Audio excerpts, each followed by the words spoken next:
Voilà, vous vous demandez sans doute avec quelle couleur il faut commencer par s'équiper.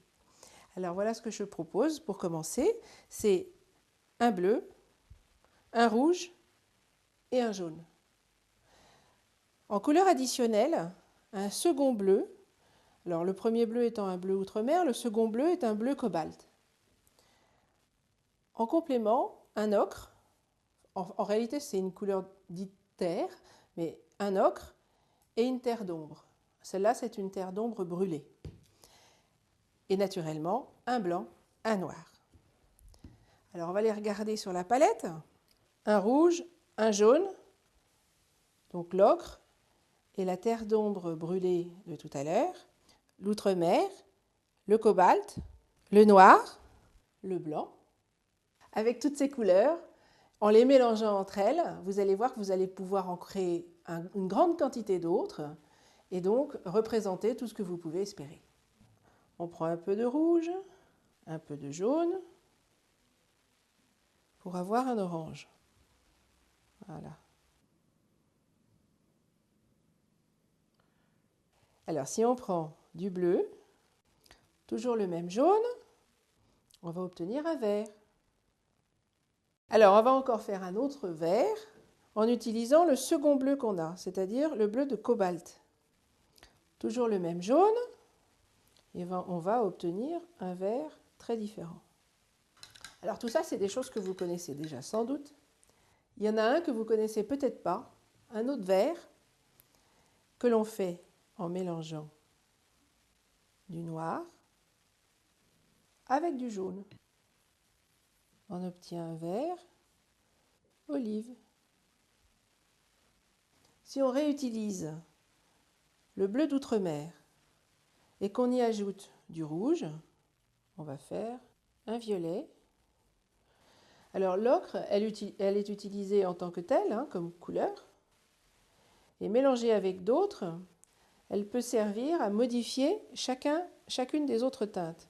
Si par exemple vous mettez une pointe d'ocre, alors je vais le reporter là, et que vous le mélangez par exemple avec ce bleu, le bleu de cobalt, je vais obtenir un autre vert très différent de celui que j'avais obtenu en utilisant le même bleu avec un jaune. Maintenant, si vous voulez faire un gris, alors un gris en utilisant de la couleur. Donc vous allez prendre une terre. Alors là, c'est la terre d'ombre brûlée. On va y ajouter toujours le bleu d'outre-mer. Pas le bleu de cobalt parce que ça ne marche pas. En mélangeant le bleu d'outre-mer et le brun, selon la proportion que vous avez de chacune de ces deux couleurs, soit vous avez un gris chaud, ce qui est le cas là, puisque j'ai fait une dominante de brun. On va l'essayer sur la feuille. Si je mets beaucoup de brun dans ce mélange, j'ai un gris plus chaud. Si je mets plus de bleu dans ce mélange, j'obtiens un gris plus froid. On va essayer de faire un turquoise. Alors on va prendre le bleu cobalt, du jaune. Alors vous allez me dire que vous avez déjà vu ça, puisque tout à l'heure on a déjà fait avec le bleu et le jaune un ravissant vert. Mais si on modifie les proportions, donc avec le jaune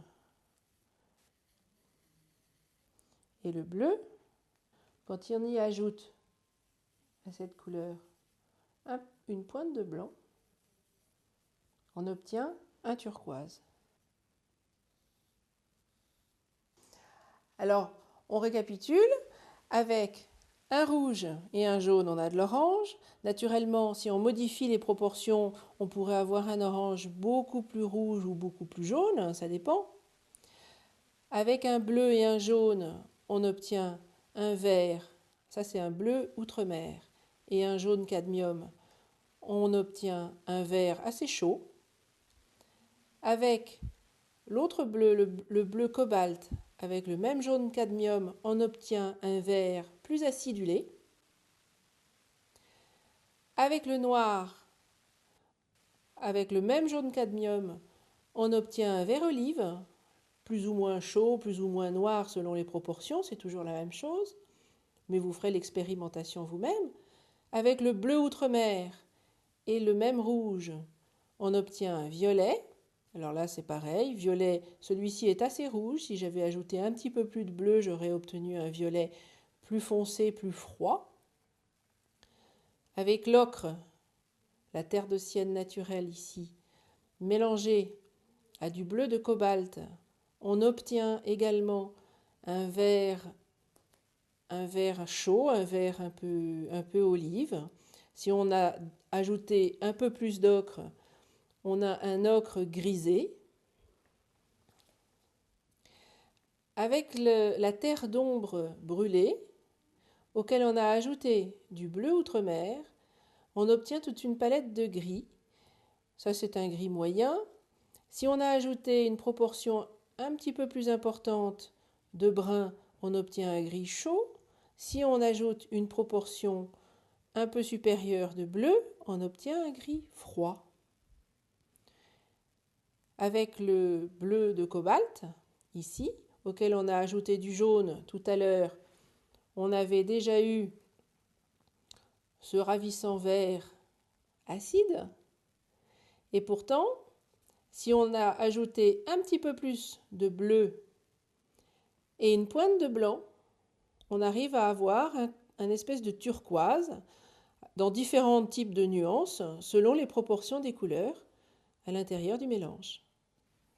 Avec finalement cette quantité assez réduite de couleurs, puisque là vous avez 2, 4, 6, 8 pots, vous pouvez combiner toute une gamme de coloris qui vous suffira pour commencer.